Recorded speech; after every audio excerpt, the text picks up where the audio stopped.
Tribunor 150 ton sampah di Tanjakan 2000 akhirnya diangkut, 1 eksavator dan 11 truk diterjunkan. Tumpukan sampah yang menggunung di Jalan Tanjakan 2000, kawasan Kebun Cengkeh, Kecamatan Sirimau, Kota Ambon akhirnya dibersihkan. Totalnya 150 ton sampah berhasil diangkut oleh Dinas Lingkungan Hidup dan Persampahan Kota Ambon. Pantauan tribunambon.com sekitar pukul 22 waktu Indonesia Timur di lokasi, terlihat proses pembersihan menyebabkan kemacetan Senin 19 Februari 2024 malam.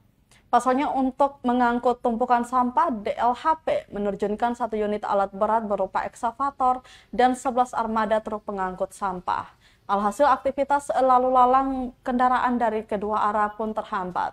Salah seorang warga, Alvin, mengaku lega tumpukan sampah yang menjadi keluhan warga setempat akhirnya dibersihkan.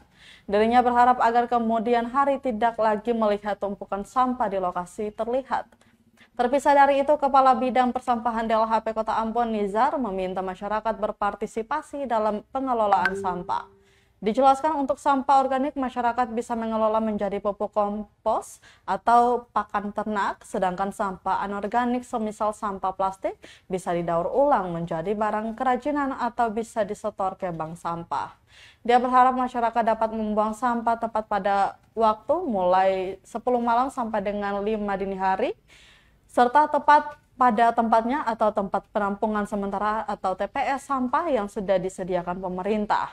Hal ini sesuai dengan Peraturan Wali Kota Ambon Nomor 66 Tahun 2009. Download Tribun X sekarang, menghadirkan lokal menjadi Indonesia.